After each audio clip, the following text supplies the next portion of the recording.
Of class third students, जैसा है कि आप सभी जानते हैं कि आपके प्रीमिड एग्ज़ाम 15 जुलाई से होंगे।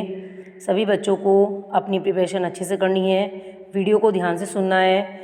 और बच्चों, आई थिंक आप लोगों ने हॉलीडेज़ में जून के मंथ में अपनी प्रीमिड की कुछ तैयारी की भी होंगी और हॉलीडे होमवर्क भी कर लिया होगा। तो चलिए बच्चों, अब इस रिवीजन वीडियो में आपको चैप्टर 1, चैप्टर 2 और चैप्टर 3 समझाया जाएगा एक बार और। वैसे बच्चों, आपके पास सारी ही वीडियोस पहले भेजी जा चुकी हैं, बट ये शॉर्ट वीडियो बनाई गई है रिवीजन वीडियो के लिए, जिससे कि आप लोग अच्छे से समझ और पढ़ सकें। ओके स्टूडेंट्स, तो चलिए सबसे पहले हम देखते हैं पेज नंबर 6 पर। ठीक है, इसमें बच्चों यहाँ पर आ जाइए आप पेज नंबर 6 में। नीचे ये पेज नंबर 6 है आपका। इसमें सबसे पहले आप ए एक्सरसाइज को देखेंगे। चलिए ए एक्सरसाइज देखते हैं बच्चों। Right the name of these animals in alphabetical order in the box.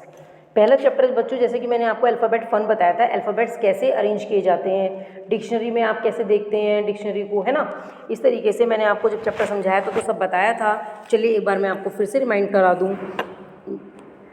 इस ए वाले एक्सरसाइज में बच्चों क्या करना है, जो आपको ये एनिमल्स के नेम्स दिए गए हैं, इनको आपको अल्फ़ाबेटिकल ऑर्डर में लगाना है।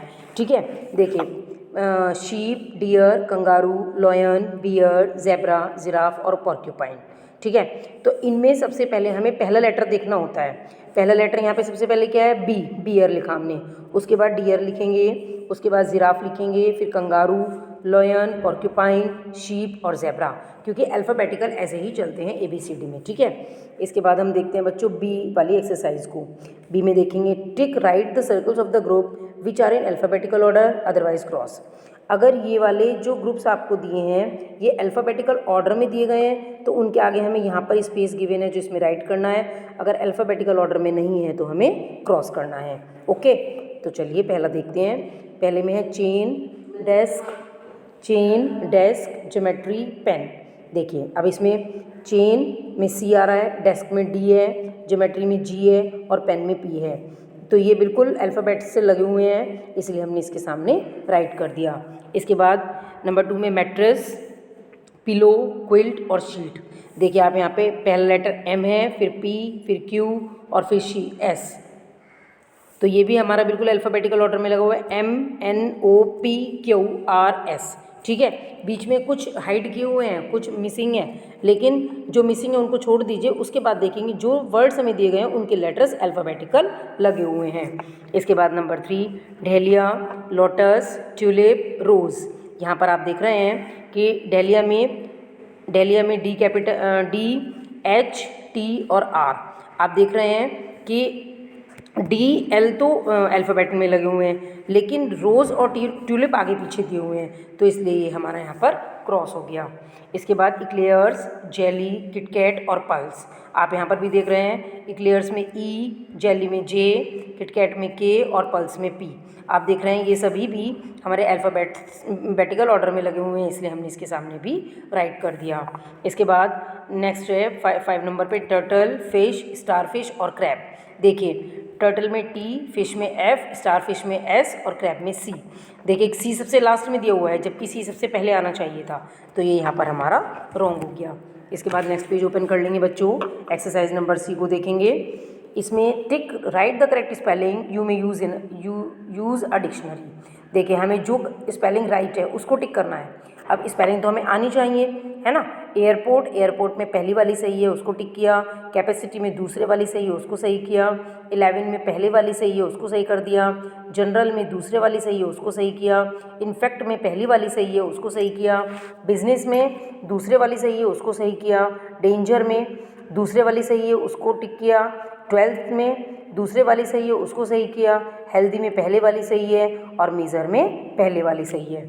तो बच्चों स्पेलिंग्स तो आपको आनी चाहिए, ठीक है। इसके बाद चलेंगे हम बच्चों, एक पार्ट है,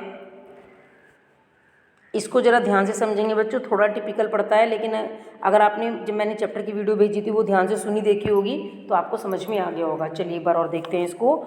यहाँ पर आ जाइए ज़रा, इसमें एक्सरसाइज नंबर D पर। Arrange the following words in the order they appear in a dictionary. बिल्कुल सेम प्रोसीजर है जो मैंने आपको पहले बताया। एक्सरसाइज बी में देखिए, पहले में है रेन, रोप, रेल, राइट, चारों में पहला लेटर आर है। तो जब पहला लेटर सेम होता है तो हम सेकंड लेटर को देखते हैं। सेकंड लेटर रेन में और रेल में सेम है, ठीक है। तो अब इन दोनों में से देखना है, जब सेकंड लेटर भी सेम है तो उसके बाद हम थर्ड लेटर देखते हैं। अब यहाँ पे दोनों में थर्ड लेटर भी सेम है, रेन में आई और रेल में आई, ठीक है। तो इसके बाद क्या करेंगे, हम फोर्थ लेटर को देखेंगे।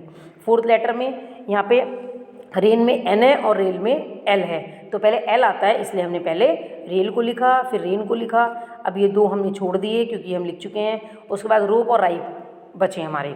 तो रोप में पहला लेटर सेम है लेकिन दूसरे लेटर में डिफरेंट है। रोप में ओ है और राइप में आई है। तो बच्चों इसमें हम क्या करेंगे, इसमें हम पहले राइप को लिखेंगे क्योंकि आर तो पहला लेटर सेम है लेकिन सेकंड लेटर आई पहले आता है जबकि ओ बाद में आता है, ठीक है। बिल्कुल सेम इसी तरीके से हम ये सारे 6 के 6 पार्ट्स कर लेंगे। सेम प्रोसीजर 6 में मैंने आपको एक फिर भी रिमाइंड की, उससे समझा दिया है। इसके बाद बच्चों नेक्स्ट ई वाली एक्सरसाइज को देखेंगे। Make new words by adding a letter before और आफ्टर द फॉलोइंग वर्ड्स। देखिए अब यहाँ पर क्या करना है, स्टार्टिंग में और एंडिंग में ब्लैंक दिया हुआ है और बीच में कुछ वर्ड्स दिए गए हैं। तो इन वर्ड्स में को न्यू बनाने के लिए, न्यू वर्ड बनाने के लिए या तो स्टार्टिंग में कोई लेटर जोड़ना है या एंडिंग में कोई लेटर जोड़ना है। तो चलिए देखते हैं। ओल्ड में हमने जी जोड़ दिया तो बन गया गोल्ड, ठीक है। एंड में हमने बी जोड़ दिया, बन गया बैंड। EAR ईयर में हमने या तो पी जोड़ा, स्टार्टिंग में पियर बन गया, या फिर अगर स्टार्टिंग में ना जोड़ें तो हम इसमें एन जोड़ सकते हैं, अर्न बन गया, EARN अर्न, दोनों कैसे भी बना सकते हैं। अब वॉश में हमने एस जोड़ दिया, एच जोड़ दिया तो वॉश बन गया। एयर में हमने पी जोड़ दिया, पेयर बन गया। एयर को हम एयर ही भी बना सकते हैं बाद में वाई लगा के, ठीक है। इस टूल में हमने एस जोड़ दिया, स्टूल। हिप में हमने सी जोड़ दिया, चिप। लिप में हमने एफ जोड़ दिया, फ्लिप। टॉप में हमने एस जोड़ दिया, स्टॉप। रैम में हमने बच्चों या तो ग्राम बनाओ, GRAM ग्राम, ठीक है, स्टार्टिंग में, या फिर रैंप भी बना सकते हैं। अगर स्टार्टिंग में ना जोड़ें और बाद में लेटर जोड़ दें पी तो हमारा रैंप बन जाएगा, ठीक है। ईस्ट में हमने एफ जोड़ दिया, फीस्ट। उसके बाद हियर में हमने टी जोड़ दिया स्टार्टिंग में, तो देयर। तो बच्चों आई थिंक आपको ये पहला चैप्टर समझ में आ गया होगा। इसके बाद नेक्स्ट चैप्टर पर चलेंगे, सेंटेंसेस में। इसमें देखते हैं हमें क्या करना है। इसमें आ जाइए बच्चों आप लोग एक्सरसाइज नंबर ए पर। देखिए, टिक right the group of words that make a sentence and put across that don't. देखिए सेंटेंस में बच्चों मैंने आपको बताया था कि जो भी ग्रुप ऑफ वर्ड, शब्दों का समूह जो अपना कंप्लीट सेंस बताता है वो सेंटेंस कहलाता है, ठीक है। तो जैसे अब यहाँ पर आ जाइए, मैंने आपको नेक्स्ट चैप्टर में ये भी बताया था कि सेंटेंसेस 4 प्रकार के होते हैं। ये नेक्स्ट चैप्टर में मैं आपसे बात करूँगी, लेकिन यहाँ पर केवल सेंटेंस के बारे में बात करूँगी। कौन सा सेंटेंस आपका मीनिंगफुल है, कौन सा मीनिंगफुल नहीं है। चलिए पहले नंबर ए को देखते हैं। It is a wonderful and pleasant day. देखो अब इस सेंटेंस में सब्जेक्ट भी है, हेल्पिंग वर्ब भी है, तो ये सेंटेंस अपने आप में कंप्लीट है। यह एक बड़ा आश्चर्यजनक और बड़ा ही सुहावना दिन है, तो सेंटेंस पूरा है, हमने टिक कर दिया। Bring a glass of water, एक ग्लास पानी लाओ, तो इसमें भी आपकी हेल्पिंग वर्ब है, एक्शन वर्ब है। सेंटेंस में वर्ब का होना बड़ा ज़रूरी है। जहाँ सेंटेंस में वर्ब नहीं होते तो सेंटेंस स्टूडेंट्स इनकम्प्लीट होता है, ठीक है। तो ये भी आपका यहाँ पर टिक कर दिया। Number 3, these are the boys who. अब these are the boys helping verb तो है लेकिन हु ने सेंटेंस को इनकम्प्लीट कर दिया, ठीक है। These are the boys sentence अपने आप में कंप्लीट था, ये लड़के हैं, लेकिन हु ने सेंटेंस को इनकम्प्लीट कर दिया कि बाद में वो कुछ और कहना चाह रहा है लेकिन वो मिसिंग है यहाँ पर, तो ये सेंटेंस हमारा इनकम्प्लीट हो गया, इसलिए हमने वहाँ पर क्रॉस कर दिया। Number 4, when I went to the market, जब मैं मार्केट गया। तो अगर यहाँ पर सेंटेंस में व्हेन ना होता तो I went to the market, मैं मार्केट गया, सेंटेंस कंप्लीट था, लेकिन व्हेन ने सेंटेंस को इनकम्प्लीट बना दिया, ठीक है। इसके बाद हमने यहाँ पर क्रॉस कर दिया।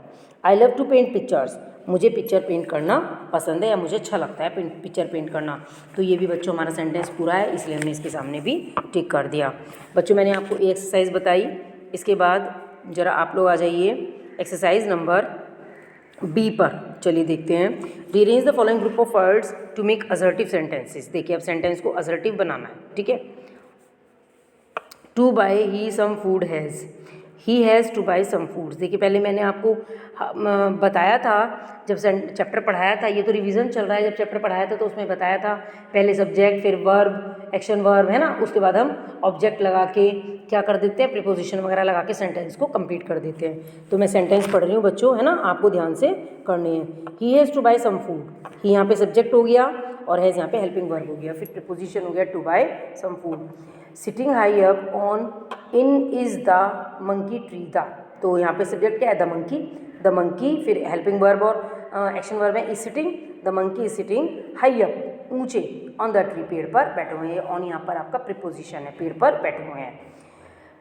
Number 3, ate a lot of ice cream he, तो यहाँ पे सब्जेक्ट क्या है हमारा ही, फिर उसके बाद आपके एक्शन वर्ब है ate, he ate a lot of, क्या है यहाँ पे, यहाँ पर आपके एडजेक्टिव है, उसने बहुत सारी आइसक्रीम खाई। ही एट आइसक्रीम, उसने आइसक्रीम खाई, ऐसे भी सेंटेंस कंप्लीट था, बट ए लॉट ऑफ यहाँ पर क्या है, आइसक्रीम का एडजेक्टिव है। ठीक है, जब आपको एडजेक्टिव चैप्टर पढ़ाया जाएगा तो मैं आपको बताऊँगी। Number 4, likes she to dance, तो शी यहाँ पे सब्जेक्ट है, फिर यहाँ पर आपके वर्ब आ गया, she likes to dance. Number 5, met on her a bright I sunny day, तो यहाँ पे सब्जेक्ट आई है, फिर मेट यहाँ पे क्या हो गया हमारा, मेट हो गया हमारा वर्ब, आई मेट हर, मैं उससे मिला, on a bright sunny day. अब ए ब्राइट सन्नी, ये हमारा क्या है यहाँ पे, ये हमारा एडजेक्टिव है, ठीक है, और ऑन यहाँ पे हमारी प्रीपोजिशन है, I met her on a bright sunny day. ठीक है, इसके बाद बच्चों जरा हम चलेंगे नेक्स्ट एक्सरसाइज पर आ जाइए बच्चों, एक्सरसाइज नंबर जी पर। चलिए देखते हैं जरा जी एक्सरसाइज को। देखिए, identify the kinds of sentences, right A for assertive, E for exclamatory और I for interrogative against each. हमें यहाँ पे कुछ सेंटेंसेस दिए गए हैं और मैं आपको चैप्टर में बता चुकी हूँ कि कौन से सेंटेंस असर्टिव होते हैं, कौन से इंटेरोगेटिव होते हैं, कौन से एक्सक्लेमेटरी होते हैं। उन्हीं के अकॉर्डिंग हमें यहाँ पर पहला लेटर लिखना है। ठीक है, देखिए, the Ganga is a Holi river, ये सिंपल स्टेटमेंट है। तो सिंपल स्टेटमेंट सेंटेंसेस कौन से होते हैं, असर्टिव। असर्टिव को बच्चों अफर्मेटिव या डिक्लेरेटिव भी बोला जाता है। ठीक है, number 2, where have you been all this time, अब यहाँ पे क्वेश्चन मार्क है और WH फैमिली से स्टार्ट हो रहा है सेंटेंस, तो ये इंटेरोगेटिव सेंटेंस है। इसके बाद do you like to read poetry, क्या तुम्हें पोएट्री पढ़ना पसंद है, तो ये भी बाद में हमारा क्वेश्चन मार्क है। और स्टार्टिंग में हेल्पिंग वर्ब से स्टार्ट हो रहा है, बाहर निकाला हुआ है हेल्पिंग वर्ब को, ये भी इंटेरोगेटिव है। My father is a pilot, मेरे जो फादर है वो पायलट है, तो ये बच्चों हमारा सिंपल स्टेटमेंट है, इसलिए हमने यहाँ पर इसको अफर्मेटिव लिखा। Hush speak softly, Kavish is sleeping, hush मतलब जब किसी को चुप करने के लिए बोला था, हश चुप बिल्कुल, स्पीक सॉफ्टली धीरे बोलो। कविश इज स्लीपिंग, कविश सो रहा है या सो रही है। ठीक है, तो यहाँ पर ये एक्सक्लेमेटरी हुआ क्योंकि यहाँ पे एक्सक्लेमेशन मार्क है हश के बाद। नंबर 6, एलास, बहुत दुख की बात है, I have lost my shoes, मैंने अपने जूते खो दिए हैं या मेरे जूते खो गए हैं, यहाँ पे भी एक्सक्लेमेशन मार्क है। और यहाँ पर सौरव भी प्रकट हो रहा है, दुख भी प्रकट हो रहा है। Number 7, when is your birthday, आपका बर्थडे कब होता है, कब है, तो यहाँ पर ये क्वेश्चन मार्क वाला सेंटेंस है इसलिए interrogative. Today is a Sunny day, बड़ा धूप का दिन है, ये अफर्मेटिव सिंपल स्टेटमेंट है। What a good book it is, कितनी अच्छी बुक है ये, है ना, तो यहाँ पर बाद में एक्सक्लेमेशन मार्क इसलिए एक्सक्लेमेटरी सेंटेंस है। This is a beautiful picture, यह बहुत सुंदर पिक्चर है, तो ये भी हमारा अफर्मेटिव सेंटेंस है क्योंकि ये सिंपल स्टेटमेंट है। ठीक है बच्चों, इसके बाद जरा बच्चों चैप्टर 3 पर आ जाइए, आर्टिकल्स पर। इसमें देखते हैं हमें क्या करना है आर्टिकल्स में। बच्चों आर्टिकल्स मैंने आपको बताए थे ए, एन और द होते हैं, है ना। ए को हम सिंगुलर के लिए यूज़ करते हैं, एन को हम वॉवल्स के यूज़ करते हैं, साउंड भी देखते हैं, और दा को हम किसी पर्टिकुलर थिंग के लिए यूज़ करते हैं। ठीक है, चलिए तो मैं अब आपको बता दूं पहले में क्या करना है आपको। Write V for words beginning with vowels, जो वॉवल से स्टार्ट हो रहे हैं उनके सामने वी लिखना है, और जो and C for those beginning with consonants, और सी उनके लिए लिखना है जो कि कॉन्सोनेंट से स्टार्ट हो रहे हैं इन द गिवन सर्कल्स। ठीक है, इन वाले सर्कल्स में, ये जो सर्कल्स यहाँ पर गिवन है। चलिए देखते हैं, शर्ट में ऐसे यहाँ पर कॉन्सोनेंट है, बॉल में बी कॉन्सोनेंट है, ऑरेंज में ई वी ओ वॉवल है, क्लॉक में सी कॉन्सोनेंट है, हट में एच कॉन्सोनेंट है। इसके बाद एरोप्लेन में ए वॉवल है इसलिए वी लिखा, डक में डी कॉन्सोनेंट है इसलिए सी लिखा, एग में ई वॉवेल है इसलिए वी लिखा। क्वेश्चन में क्यू वॉवेल है, क्यू कॉन्सोनेंट है इसलिए सी लिखा, और एलिफेंट में ई वॉवेल है इसलिए हमने यहाँ पर वी लिखा। तो चलिए बच्चों, इसके बाद हम जरा नेक्स्ट पेज टर्न कर लेते हैं। नेक्स्ट पेज में एक्सरसाइज नंबर ए पर चलेंगे। देखिए यहाँ पर एक्सरसाइज नंबर ए में क्या करना है, fill in the blanks with a और एन। ठीक है, यहाँ पर ए और एन को यूज़ करना है। देखिए fill in the blanks with a और एन, नंबर 1 पे चलेंगे। Dash ear and dash eye. अब ईयर में ई और आई में ई, दोनों में क्या है, दोनों में साउंड किसकी आ रही है, ई की, और ई स्वर होता है और स्वर में हम दोनों में एन लिखते हैं। डे में डी और नाइट में एन, डे और नाइट में दोनों में क्या है, कॉन्सोनेंट है इसलिए ए लिखा। थ्रेड और निडिल में दोनों में कॉन्सोनेंट है इसीलिए ए लिखा। डक और हैन में दोनों में कॉन्सोनेंट है इसीलिए ए लिखा। टोस्ट और ब्रेड में दोनों में कॉन्सोनेंट वर्ड है पहला इसलिए ए लिखा। आंट और अंकल, देखिए यहाँ पे वॉवल भी है और साउंड भी देखेंगे। आंट में आ की साउंड आ रही है और अंकल में अ की साउंड आ रही है, और दोनों ही वर्ड्स व्यंजन के हैं, लेटर्स, ठीक है, तो स्वर के हैं इसलिए हमने यहाँ पर एन लिखा। बो और एरो में दोनों में बी और ए, देखो बी तो कॉन्सोनेंट है इसलिए ए लिखा, और एरो में ए वॉवल है इसलिए हमने एन लिखा। वॉवल के साथ साथ एरो में ए की आवाज़ आ रही है, ठीक है। बॉय और गर्ल में बी और जी दोनों कॉन्सोनेंट हैं इसलिए हमने ए लिखा।